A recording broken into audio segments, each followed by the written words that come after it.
Hello, everybody, and welcome to the Marvel Plus podcast, a show where we talk the Marvel shows on Disney Plus and how they connect to the MCU. My name is Bret, aka Enigma9011, and you can catch this show live over on twitch.tv/Enigma9011 every Sunday at 8 p.m. Eastern. You can join the chat if you're a sub over there. We'd love to hear your thoughts, theories about the show. If you can't catch it live, that's A-OK. You can catch it the very next day. Mondays, it drops over on YouTube and SoundCloud at 12 noon Eastern. Check it over there. Give it a watch. Give it a listen. It would be greatly appreciated. Today, we are talking about Loki Episode 5, Journey into Mystery, or as I like to call it, the episode with so many Easter eggs. It's a fun egg hunt of figuring out all this stuff. Another fun episode of Loki. Hope you guys enjoyed it. I'm excited to chat with you guys about it today. Hopefully I remember everything. I took a lot of notes, but we'll see. We'll just kind of play it by the seat of our pants. So we open up the episode, obviously with a little recap, in case you forgot what happened last week. But actually, before I even get to that, we'll go to our first Easter egg in the episode title, Journey into Mystery. This is a reference to Thor and Loki's comic series where they both made their first appearance in. I don't know specific issues, but I thought that was a cool little nod and tip of the hat to both of these characters as we go into this. So starting off the episode, we see the TVA headquarters. We get a little weird, twisty, Inception-esque type cam into the golden elevator, into the timekeeper room, which will then fade into this big rundown cityscape. And we see a big purple storm cloud, and this is where we find our Lokis that we left off at the end of episode 4 in the mid-credits scene there.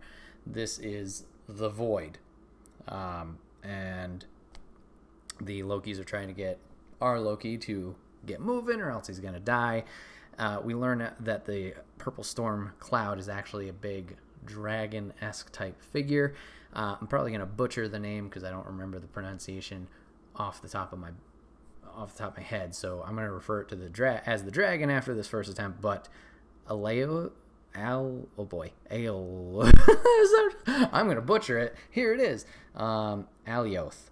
We're going to go with that. But I'm just going to keep calling it the dragon from now on, so there's that little connection. Hopefully you guys know what I'm talking about. Big storm cloud. Eats things. Moving on. So we get the reveal that the dragon is eating stuff and getting rid of the things that are brought to the Void, and we get our title card.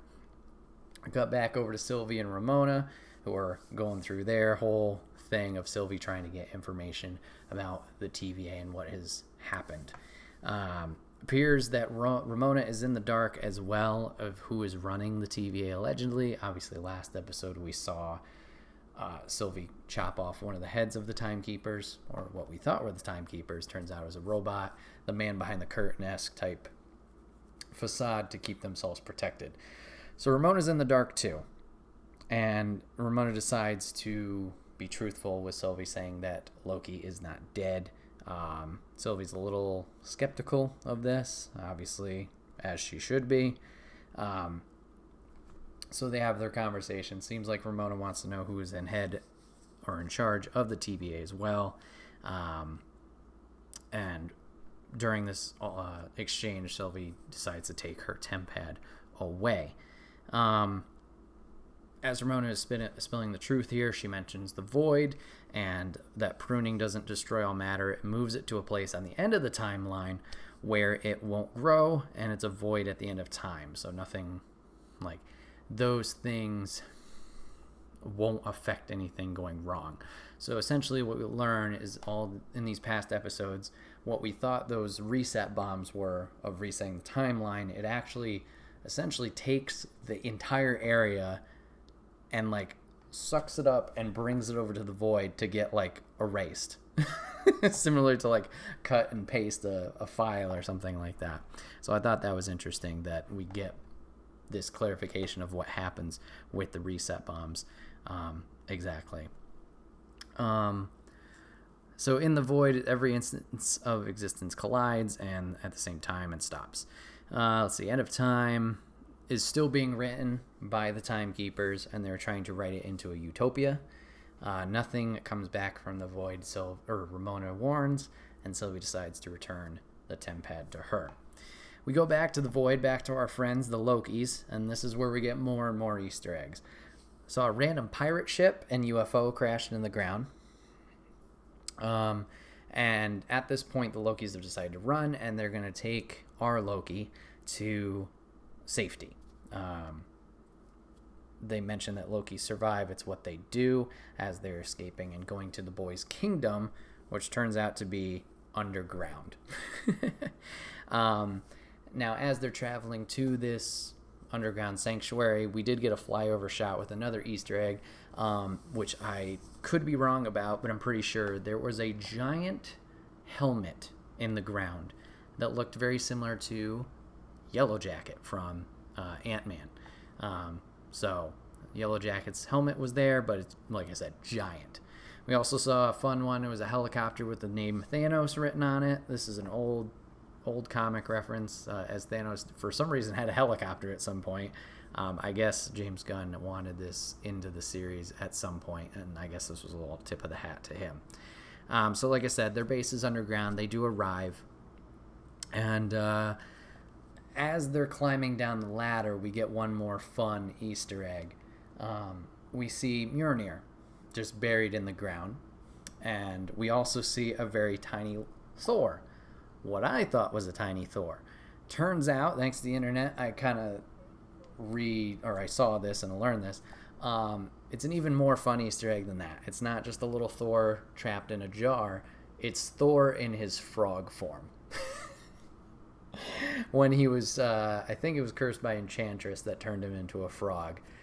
So he is down there bopping around in the little vial in the bottle. So that was fun Easter egg that they added in there. So they get to their base, and it is a bowling alley. So as we're down here, we're going to learn a little bit more info about each of the Lokis that we have. So we have the boy Loki, we have alligator Loki, we have Mjolnir Loki, and we have Old Man Loki. We learn what their Nexus events are, like what happened, what changed that caused them to get to the void. Turns out that the boy had killed Thor for his Nexus event to occur.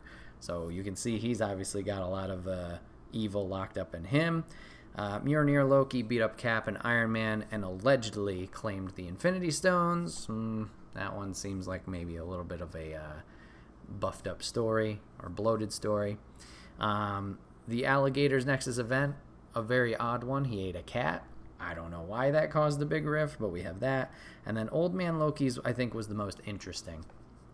So Old Man Loki lived his normal life just like our Loki up to Infinity War. We got to the point where we're on Thanos' ship, and he's, trying to get the Tesseract and the Space Stone from the ship and the crew. That whole thing happened as normal, but instead of attempting to kill Thanos like we saw our Loki attempt to do, or the original Loki, man, this getting so confusing with all the variants. Instead of trying to kill Thanos, he sent a projection of himself to do all that business. The projection died, and he was able to go in hiding and get away and live out his life. He found a remote planet, stayed in isolation, and lived his life there, like I said. So we're going to go from this point, we're going to go back to Ramona and Sylvie, and they're talking to Miss Minutes, the clock, for files about the TVA, specifically like their origins and the timekeepers. And wherever they're hiding is somewhere beyond the void, we learn. So we learn about that. Like I said, we get the man behind the curtain factor. It almost seems like Ramona, with wanting to learn about them, kind of wants to take them out too. This might have been a ploy, as Miss Minutes and Ramona are stalling for time for the guards to bust in and take care of Sylvie.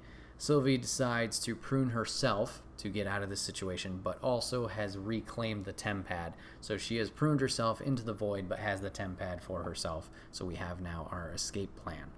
We're going to cut back once again to the Lokis. Ari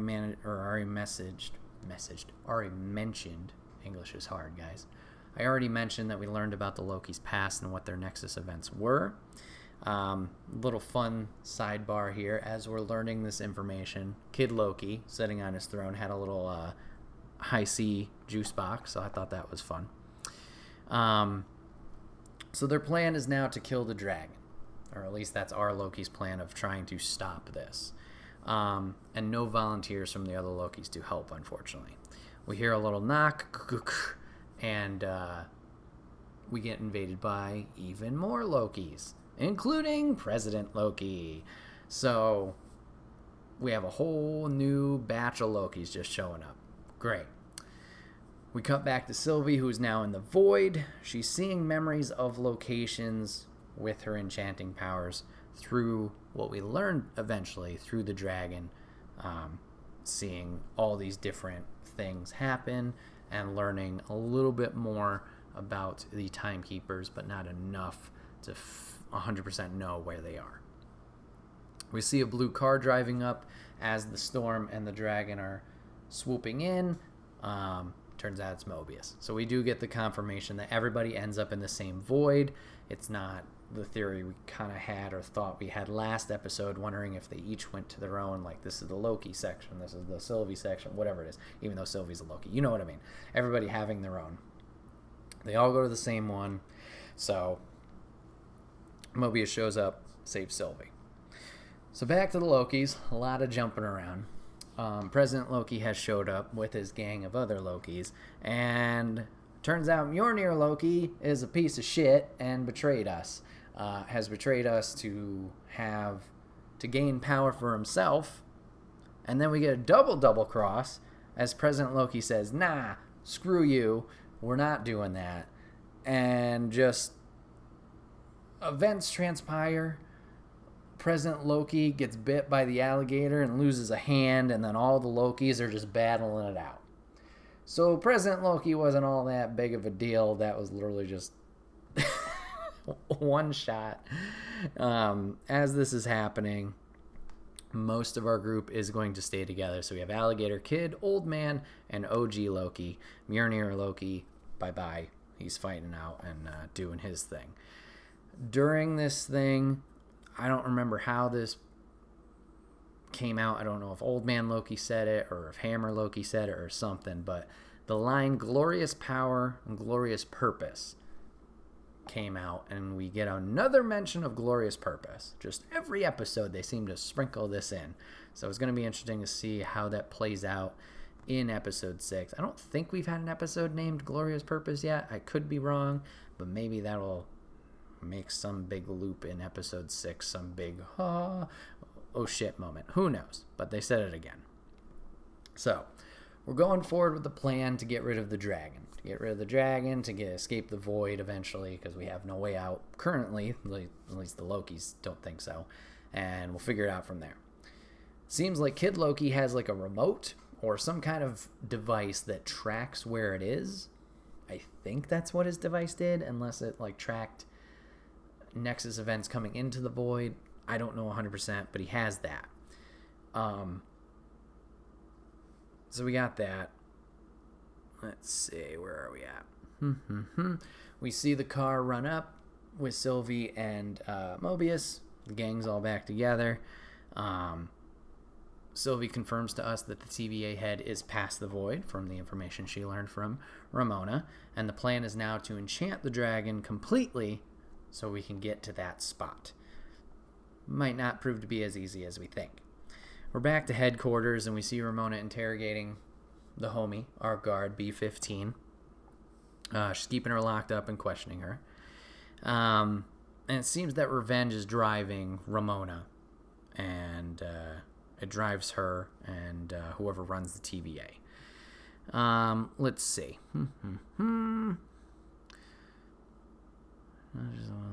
So, as they're doing this whole interrogation thing, B-15 mentions one line. Sylvie needs to find out who the TVA is. Like, she needs it, compared to Ramona's want to. So there's that different motivation there of why Sylvie will probably be the one to do it, and not Ramona. That was B-15's kind of claim to Ramona, kind of, I guess, irk her, make her angry. And because of this, Ramona then asks for Miss Minutes' help on finding out the origins of the Timekeepers. All right, so we're once again back to the gang. Let's do it. Woo. We get Mobius a little heart-to-heart talk to Loki, apologizing, saying they're friends and all that stuff. And he says it's never too late to change. And he's going to go back with the Tempad to, I guess, the current timeline where we left Ramona at. And he's going to take the TVA out from there. I'm curious how this is going to play out exactly. We know Mobius doesn't have powers. Not that Ramona has powers, but, what's his game plan going to be, saying Ramona at least has resources with the Guard, etc., to handle him. So it's going to be interesting to see next episode what his plan is for action.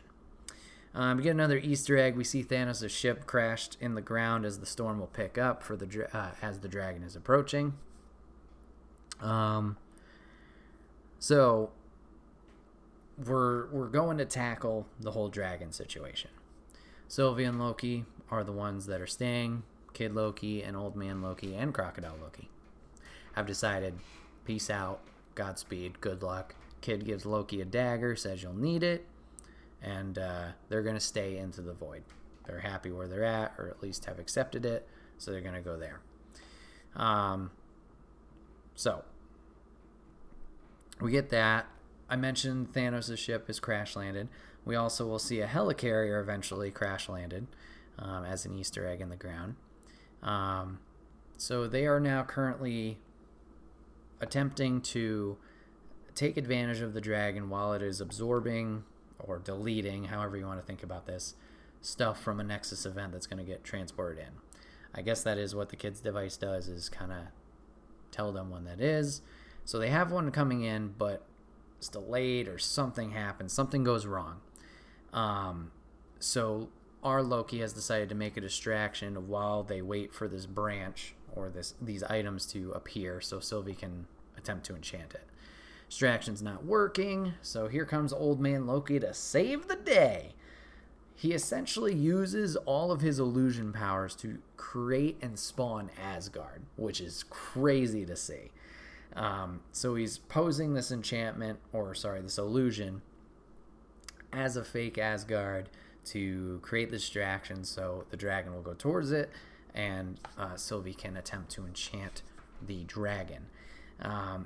Unfortunately, this is a lot of power that is required by the old man, so he's able to create it, but it doesn't seem like he's able to maintain it very well, and he kind of gets attention drawn to him. So we think that, he's in trouble right now. While this is going on, Sylvie and Loki decide to combine powers. Sylvie says, Loki, you have this ability, you just need to find it and unlock it. They both work together. They're able to cast the enchantment. I think just before this, if I'm not mistaken, Old Man Loki does pass away. It's not a projection of himself, so rip to him. So, like I said, they get the enchantment to work between both of them, and now we can see beyond the void, and there seems to be a mansion or a very small castle that is in this, space, almost like a small island floating in space that this building is sitting on. And that is where we're going to end this episode and leave it as a cliffhanger for episode 6. There was no post-credits scene here at all. Odd choice. Very odd choice. To have one in 4, to then not have one in 2. I assume there's going to be one, if not 2, at the end of episode 6, but just an odd thing to have this gap there. So yeah, that's episode 5. So like I said, this was like an Easter egg dream. I mentioned some. I'm sure there's a few others that I definitely missed out on, similar to the Frog Thor originally, just because a lot was happening. I thought the episode was cool. I thought it was a fun one looking for these Easter eggs. Obviously, we got the progression of the story, and we are right at the cusp of figuring out, hopefully, what is going on with the TVA and who's running it. Some things I kind of iffy on. We had the Lokis all battle out. That's fine. President Loki was a little kind of didn't hit the mark, but I get it. Like, it wasn't meant to be this big character, I suppose. The one thing I kind of wish that was better was the army of Lokis. Obviously, they can all be different appearances because obviously, obviously the ones that saved us or saved our Loki were different in appearance. I just wish like they looked better. It kind of looked like they were just Ravengers and kind of out of place. I don't think many of them had the helmet themselves, and I don't know. It didn't seem like real. It just seemed like they were jobbers, for lack of a better term. They were just kind of there to be a force to have them all fight, whatever. That was probably my only gripe with it. I'm curious to see, like I mentioned before, what Mobius plans to do now that he's back in the current timeline. As far as we know, I think that's where he went. Maybe he went somewhere else. Like what his plan is going to be in order to take down the TVA. What he's going to do. It's going to be interesting also to see what information Miss Minutes comes up with to hand to Ramona. Like, is she going to even have access to that or find anything? Or did the Timekeeper heads like get rid of that or have it so hidden that it doesn't really work out in Ramona's favor? It's interesting that now everything's kind of fallen apart and now we want to all figure out like, oh, who's in charge here?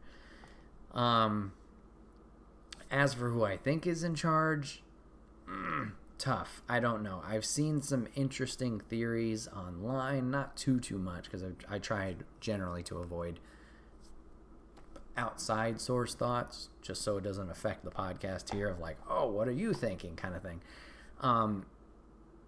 I kind of want to stick with Kang, but the points, I don't know. That seems like the easiest, just based on the comic book, or the character's history with the time travel from the future. I don't know if that's the case, because once again, I think he's confirmed for Quantumania, Ant-Man Wasp. Hard to say. There is a theory going around about a character we've already seen being around, being that. That would really hurt my brain if it was the case. The theory is it's another Loki variant. That would be really interesting. Other than that, I got nothing. I don't know. I feel like it's got to be some kind of big reveal. The Loki variant would probably be the biggest one. My question is just like, how did they work? What makes this variant so special that they were able to create it? We'll have to see. I don't know. But yeah, so either the Loki variant or Kang are the ones standing out. As for who Kang is, I don't know 100%. Like, I'm not going to be able to give you the rundown lore-wise, but Kang is another big supervillain that had traveled from the future to come back and deal with the Avengers to try and help himself rise into power and the world to be under his control of the universe in his present time. So Kang is essentially, from what we can see as an audience, we don't know much because this is the third Disney Plus series, and then we just had Black Widow drop this week. We don't know what the big bad situation is moving forward with Thanos being gone and the Infinity Saga, wrapping up. We assume it's going to be another big bad. Kang is our best bet of hints at it. I don't know if that's the case. This could be an Ultron situation where we're like, oh god, Ultron's the next one, or at least going to be a bigger part, similar to how Loki was with the reoccurring role, at least. Not the Thanos level, obviously, because we had hints from him from Avengers 1. Or, sorry, was it Avengers 1? Yes, Avengers 1. I don't know. It could be he's just here for a one-shot type thing. Maybe he's not the big bad. It's just it's the only information we have to go off of who could be this next big figure. With Fantastic Four finally showing up, will it be Galactus? That's another question, but that's a whole nother conversation for a way down the road when maybe we have a little bit more information. So yeah, let's see what chat was thinking of this episode. Shocking to see Sylvie figure out that she needs to get to Loki. Oh, with the information coming in. Yeah, making that realization that we made last episode before the reveal of like, oh, maybe pruning isn't as bad as we thought it was. Let's see. Old Loki with all his powers, it looked like he left with the kid, and then all of a sudden he's there. Yeah, they must have seen from the distance. Obviously, things were not working. I think they were up a ways. They just decided that they were not going to get involved, but he had decided to come back and make something happen to help. Would have been nice if all the Lokis could have banded together rather than be at each other's enemies for the most part, except for the old man alligator and kid one. Yeah, I think the big one there was it's kind of a callback to Mobius's like interrogations. Have like the Lokis want recognition, they want power. Power is a big driving force for them. Why are Loki and some of the other ones are different? It could just be a change in their character, like. It's never too late to change, as we heard in this episode. But obviously the driving force with them was still the power. And it could have been part of the variant part. Like, obviously, President Loki, he was either running for office or was part of office. So he had a taste of that power or already wanted it. So, like, that explains his motivations and why he was able to recruit a little bit of an army from the rest of the Lokis. And then Mjolnir Loki, possessing the powers of Thor, we assume he must have been going for the throne of Asgard or had already had it. So there's that. Even Kid Loki, in a way, had the power. He was in charge. He sat at the throne in the underground base. Was it a luxurious place? No, but, like, he had it still.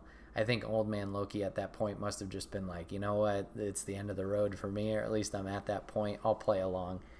He had lived a full life of just being isolated on this planet by himself, so maybe he just wanted to just be a part of something again. So he kind of humored the kid. But then also the kid did kill Thor, so he has some aggression to him. As for Crocodile Loki, good question. I don't know their intentions. They're very defensive, but yeah, that's probably the reason why the altercation between them.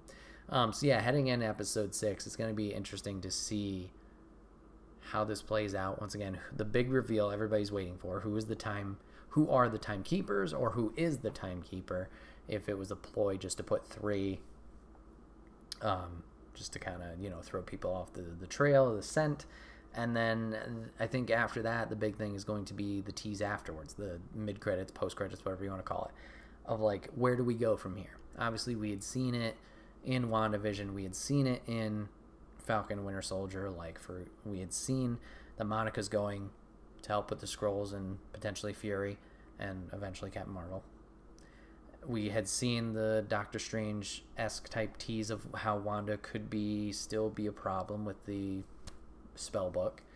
And we had seen the Lady Hydra and Agent 13 being Power Broker, potentially, and then Lady Viper and U.S. Agent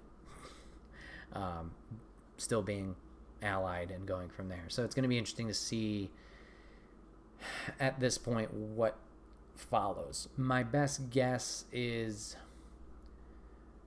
original Loki that we've been following from this whole series somehow returning to the timeline current that we know from Infinity Saga and like re-implementing in there. Is it the most basic of theories that we've thought since the beginning? Probably, but that could be what happens. Does Sylvie die in the next episode? I want to say yes, because that gives his character a little bit more motivation going forward. I don't see this like being nicely wrapped in a bow where they both live a life together wherever the hell they do decide to go. Another thing we could think about is maybe once the TVA is taken care of, or the Timekeepers, maybe Sylvie and Loki will take their spot, take that power, take that role, essentially. I don't know if they'd want to, because they see, obviously all the hell that's been going on now. It could just be a matter of, like, they take that spot, but they don't deal with the resets. They let the multiverse run as is with these different variant storylines, and that's how we get Miles. That's how we get Beta Ray Bill, for example. Like, that's how we get these other different characters that we've seen in comics but haven't shown up necessarily yet fully. Maybe it's that. Maybe the tease is just something multiverse related, whether it's those characters I mentioned, Miles Morales or Beta Ray Bill showing up. It's tough to say. There's a lot. I mean, just like any post-credits, there's a lot that could happen. Are you teasing something completely new, or are you taking the pre-existing and saying what's next? Which seems usually is the post-credit thing of, like, what's next. There have been a couple instances of, like, something new. I'll call back to, I think it's Iron Man 2. The post-credits there teasing Thor after Coulson arrives at the site. Like, it's going to be interesting. Is this a Loki-specific post-credits, or is it a total sidebar new post-credits? At least from our knowledge of what we have so far, Disney Plus show-wise, it's what's next with these specific characters. It's not something brand new. So I assume it's going to follow that trend. Now it's just the question of, like, where does Loki, Sylvie, Mobius, whoever, where do they go from here? And how are we going to play this out? A lot of questions that are going to be answered this week with episode 6. But this has been another episode of the Marvel Plus podcast. I hope you guys are enjoying the show. Hopefully, episode 6 is a good one. I'm sure it will be. But yeah, I've been really enjoying having these conversations with you. Like I said, this has been the Marvel Plus podcast. My name is Bret, aka Enigma9011. You can catch this podcast live over on twitch.tv/Enigma9011 every Sunday at 8 p.m. Eastern. You can join the chat if you're a sub over there. Let us know your thoughts, your theories, all the fun stuff about the show. Be happy to chat with you guys. If you can't catch it live, that's a-okay. You can go over to YouTube and SoundCloud, where it drops the very next day at 12 noon Eastern. You check it out over there, give it a watch, give it a listen. It would be greatly appreciated. So we're heading into the finale for Loki, episode 6. Let's see how it wraps up. Hopefully it's a good one. Hopefully there's some fun shocks and surprises, which I'm sure there will be. And we'll have to see how this gets wrapped up in a nice, neat bow. We also got our trailer for the What If series. Very excited to chat with you guys about that. Obviously won't be the overbranching story like these past series that as far as we know, but I think it's going to be fun to see those what if scenarios and talk about all the options that pop up there. Appreciate you guys giving it a watch today, giving it a listen. We will see you guys on the next one. Take care.